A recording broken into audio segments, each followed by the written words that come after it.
The night is quiet, but not peaceful. Somewhere in the city, a man hesitates while another man does not. One waits for permission, the other seizes opportunity. One hopes to be chosen, the other chooses himself. History tilts toward the second type, always has, always will. You've seen this play out in your own life. The promotion that went to the man who didn't flinch, the relationship lost to someone who wasn't necessarily better, just bolder. The world pretends to reward kindness, patience, and compliance. But beneath the polite surface lies a harsher truth. Power gravitates toward those willing to do what others avoid. This isn't about cruelty for its own sake.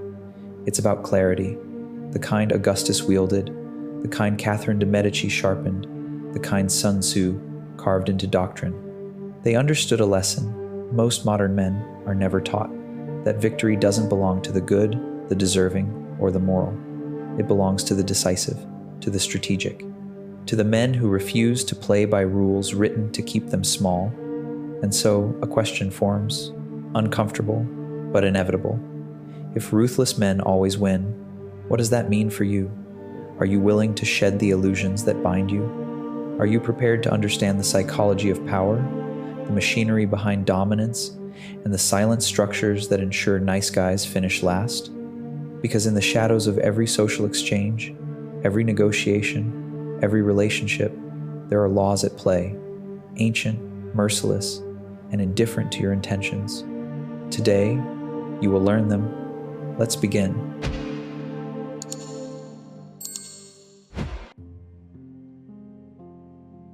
Power rarely announces itself with noise.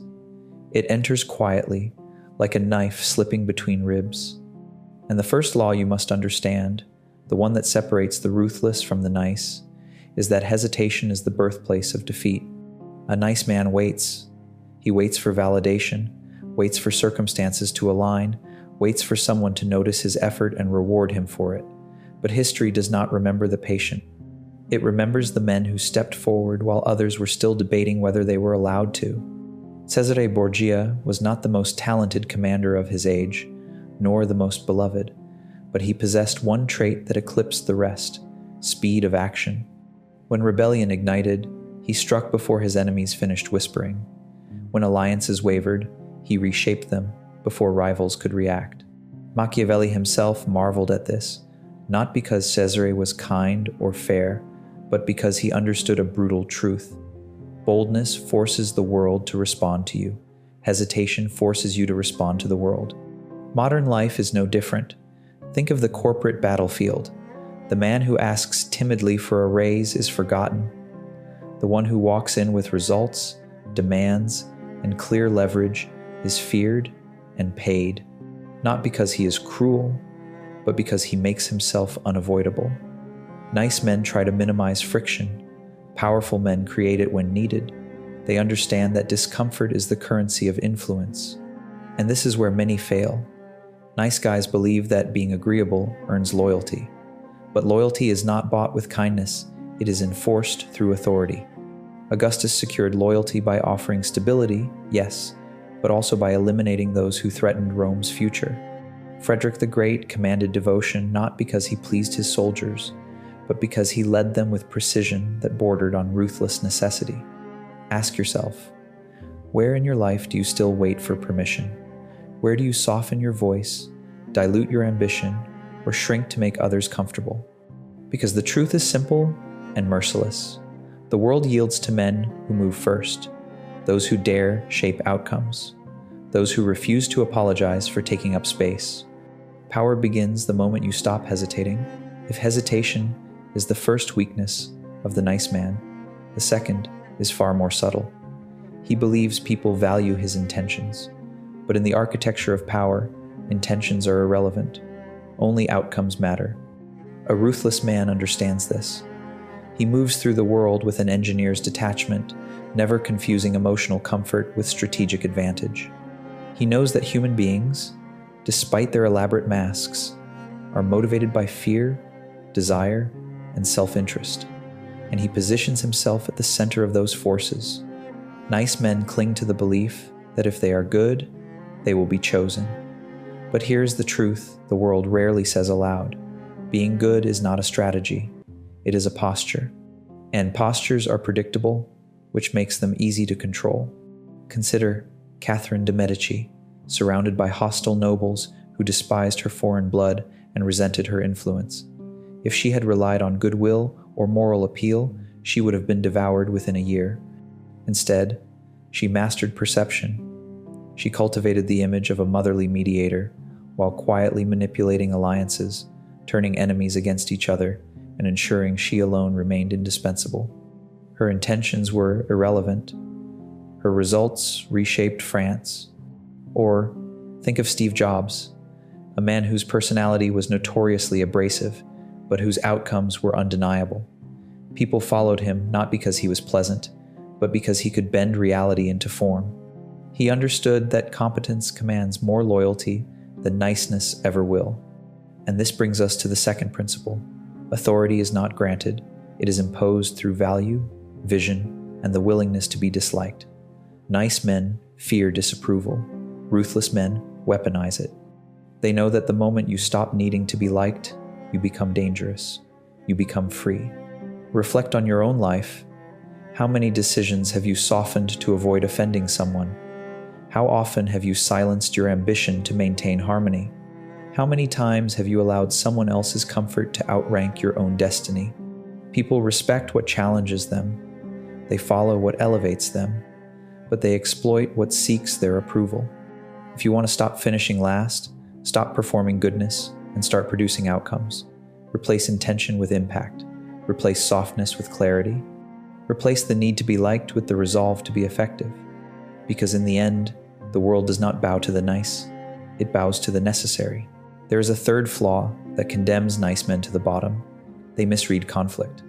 They fear it, avoid it, tiptoe around it, as if harmony were the natural state of the world. But power is carved from conflict. Influence is forged in the fires that nice men flee from. Ruthless men understand this instinctively. They know that every relationship, personal, professional, or political, contains an undercurrent of negotiation. Someone is setting the terms. Someone is yielding. Someone is leading. Someone is following. Conflict is not disruption. It is the invisible engine that determines who rises and who is quietly dismissed. Look to the iron rule of Frederick the Great. He did not seek war for the thrill of it, but he never shied from it when it served a strategic purpose. He believed that avoiding conflict only delays defeat. By meeting challenges directly, he shaped the European order. By shrinking from them, he would have been devoured by stronger kingdoms. His genius was not cruelty, it was understanding that confrontation clarifies hierarchy. In modern life, the same law applies, though the weapons are different. The nice man avoids difficult conversations, hoping problems will dissolve on their own. They never do. Instead, they metastasize. His avoidance signals weakness, and in the silent calculus of human nature, weakness invites exploitation. A boss pushes boundaries, a partner loses respect. A friend takes advantage, not out of malice, but because people instinctively test the firmness of the ground beneath them. Contrast this with the ruthless man, who confronts issues with calm precision. He sets boundaries early, enforces them consistently, and never apologizes for protecting his domain. His clarity instills both respect and certainty. Others may not always like him, but they always know where he stands, and that is a form of power far more valuable than approval. Consider also the strategy of Julius II, the warrior pope. He faced constant rebellions, treachery, and political chaos. His greatness was not in avoiding these storms, but in walking directly into them. He understood that decisive confrontation, at the right moment, with the right force, could end years of simmering tension in a single stroke. Ask yourself, where have you allowed unresolved conflict to erode your authority? What conversations have you postponed out of fear? Whose disrespect have you tolerated because you hoped it would fade? Power grows in the space nice men refuse to enter. To rise, you must stop fearing conflict and start mastering it, not with rage, but with strategic calm. Confrontation is not violence, it is clarity, and the man who brings clarity first almost always wins. Because in the arena of human nature, the one who sets the terms of engagement controls the outcome. Another reason nice men finish last is their greatest self-deception. They believe fairness governs outcomes. They act as though the world operates on an invisible moral balance sheet, where good deeds accumulate into future rewards. But the ruthless man knows the truth. Life is a marketplace of power, not a courtroom of justice. Fairness is a story societies tell to keep their citizens compliant. It encourages obedience, predictability, meekness.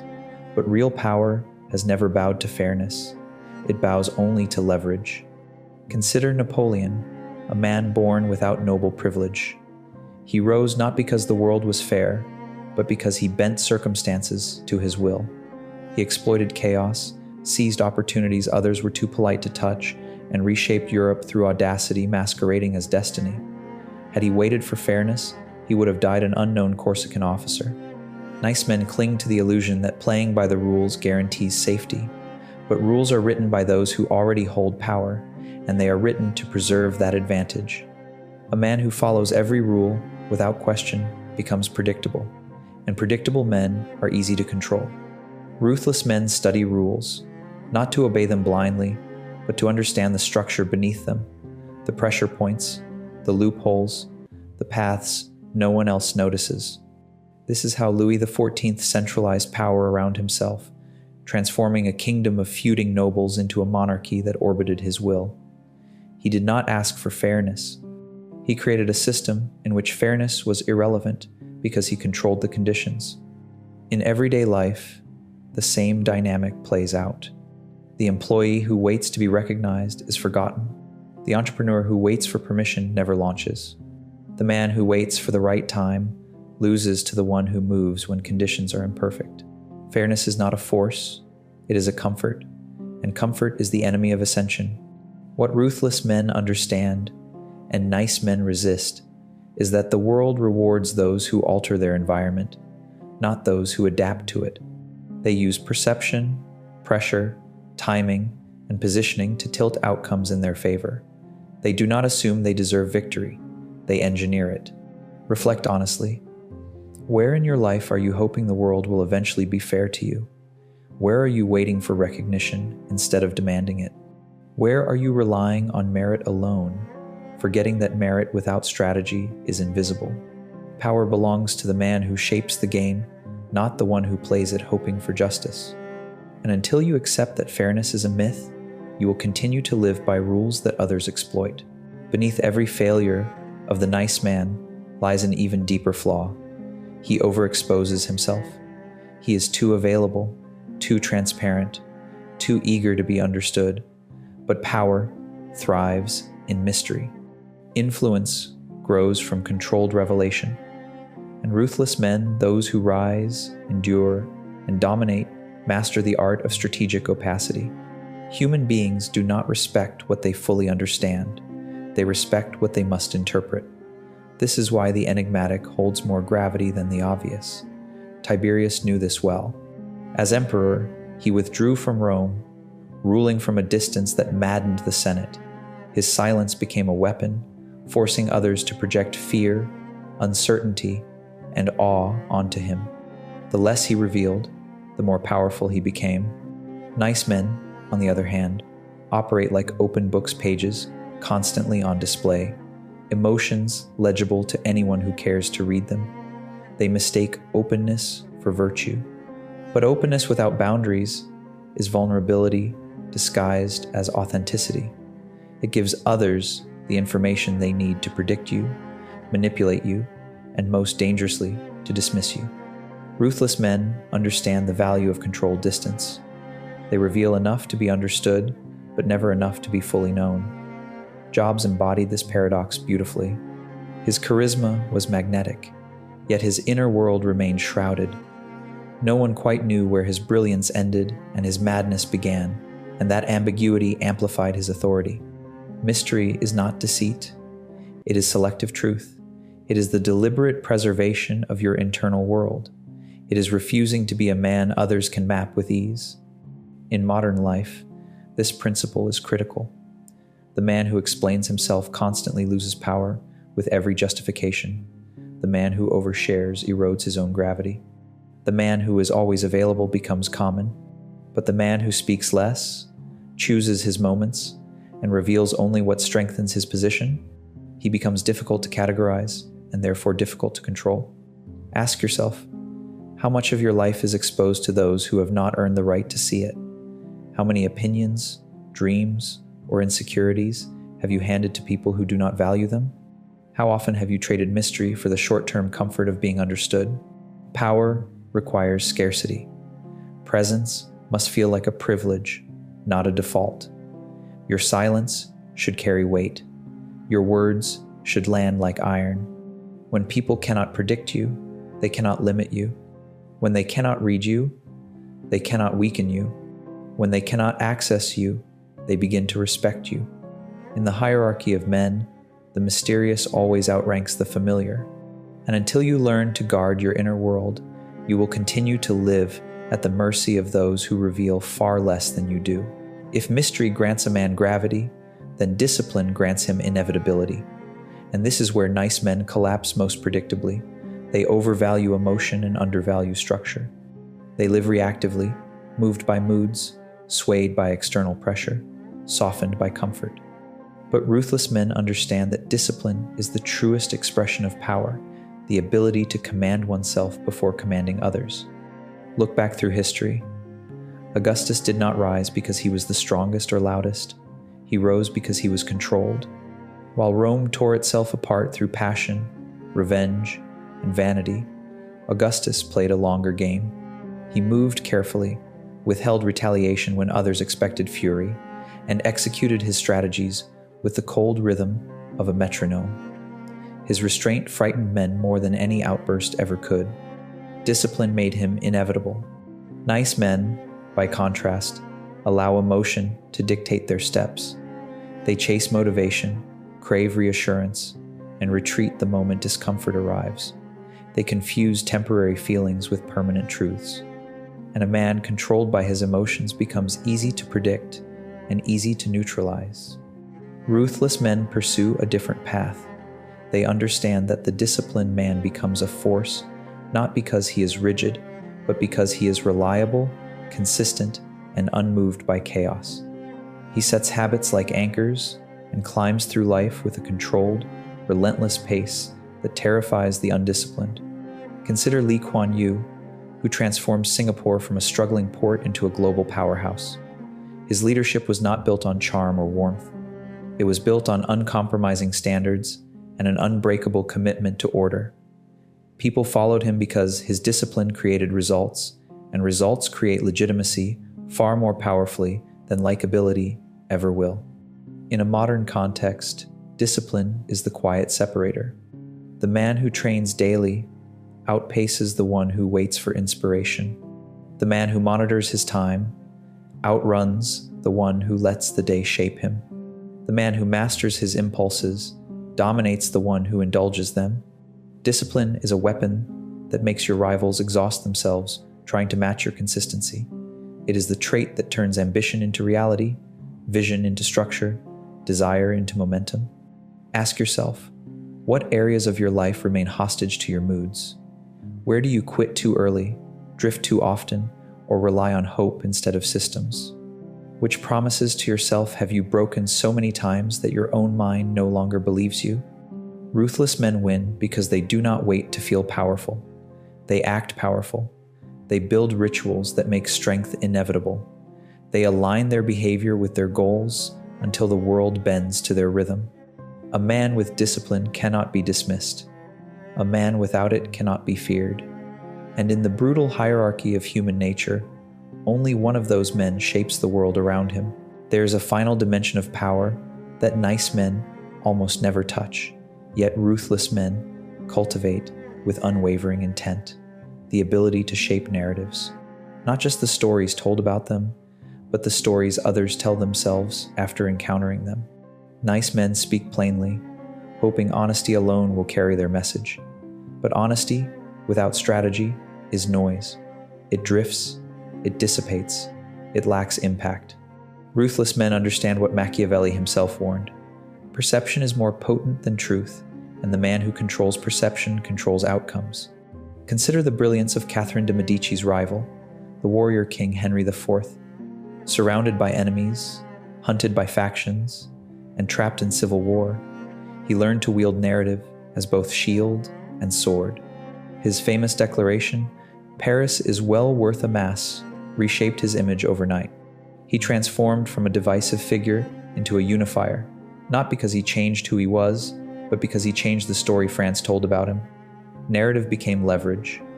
The nice man hopes people will interpret him generously. The ruthless man ensures they interpret him correctly.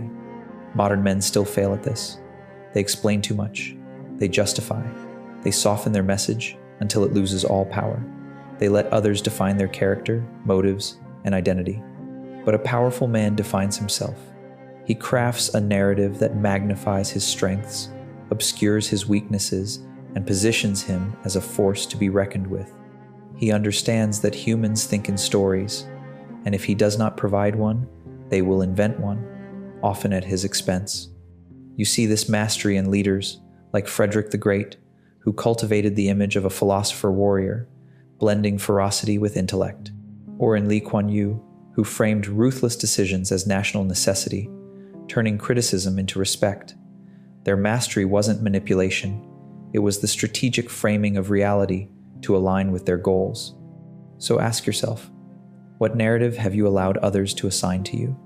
Are you the dependable one, or the indispensable one? The agreeable one, or the authoritative one? The man who blends in, or the man whose presence demands recalibration? To shift your narrative, you must shift your posture. Speak less with more gravity. Act with intention rather than reaction. Display results before explanations. Let your presence imply more than your words reveal. A strong narrative is not fiction. It is curated truth. It is the careful arrangement of your strengths into a shape others cannot ignore.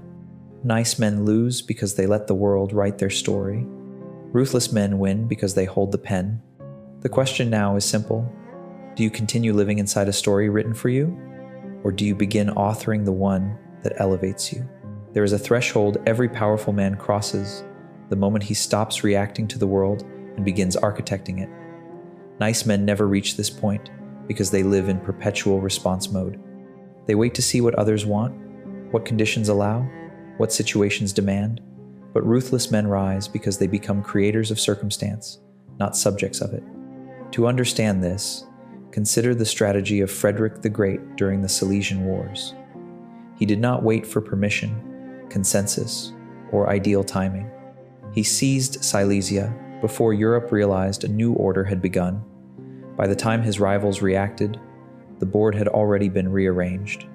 This is the essence of power. Shape events before others wake up to the fact that events are being shaped. Nice men ask, "What should I do?" Ruthless men ask, "What outcome do I want, and how do I make it inevitable?"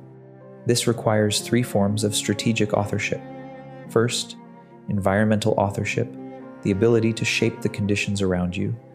This could mean positioning yourself near key decision makers, cultivating alliances before you need them, or removing influences that weaken your resolve. Caesar did not become Caesar by chance. He surrounded himself with the Senate's youth, the ambitious, the hungry, men who would rise with him. He engineered the ecosystem that would later elevate him.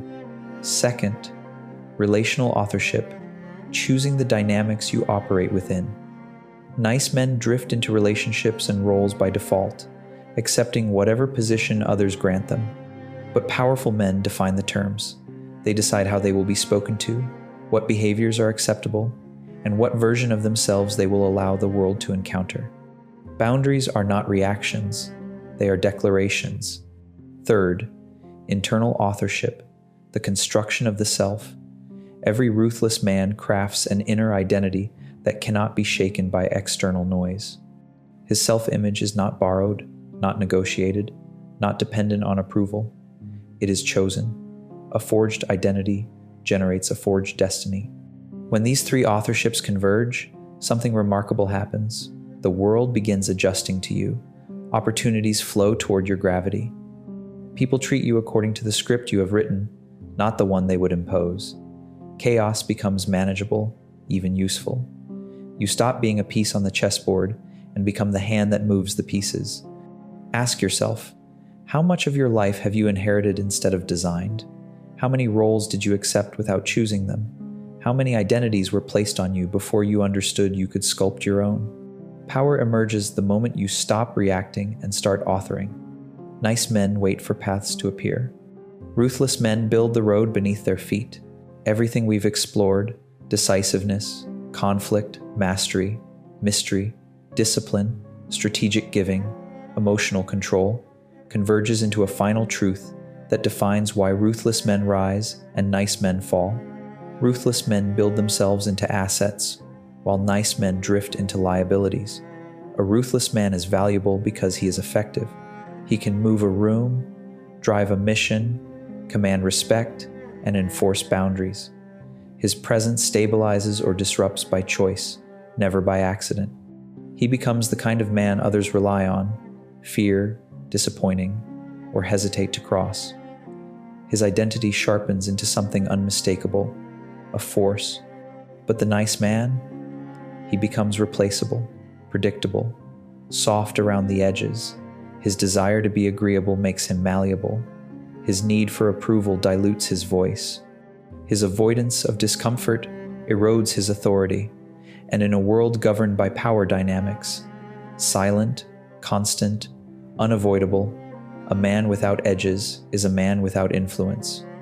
Ask yourself honestly, in your career, your relationships, your social world, are you an asset or a liability? Do people look to you for leadership, clarity, and direction? Or do they look through you, assuming you will adjust to whatever they need you to be? This is the distinction men like Francesco Sforza understood intuitively. He rose from mercenary captain to Duke of Milan not through charm, but by making himself indispensable in war, politics, and finance. He built capability so undeniable that rulers either hired him or feared him, often both. Ruthlessness, for him, was not cruelty. It was competence, sharpened to a blade. Today, the battlefield is different, but the logic is identical. The man who speaks with precision becomes trusted. The man who imposes boundaries becomes respected. The man who delivers results becomes untouchable. The man who embodies self-possession becomes unforgettable. Ruthless men win because they evolve. Nice men lose because they cling to identities that no longer serve them. But here is the truth. The world hides beneath its polite surface. You are not condemned to finish last. You are simply unsharpened, untempered, unawakened to the architecture of power that has governed men for centuries. You can change that. You can become the man others calculate around. The man whose presence alters the room. The man who does not chase opportunity because opportunity already knows his name. And when you reach that level, when your value becomes unmistakable and your boundaries unbreakable, something extraordinary happens. You no longer need ruthlessness. It becomes optional, a reserve weapon rather than a lifestyle. Nice men finish last because they refuse to evolve. Ruthless men win because they refuse not to. If you choose to rise, the path is yours. If you do nothing, the world will choose for you. At the edge of this transformation, one truth remains. Power belongs to the man who decides it does. Subscribe for more insights forged in the fires of history, strategy, and human nature. And if you found clarity in these lessons, like the video, because the world rewards the bold, and you just took a step toward becoming one of them.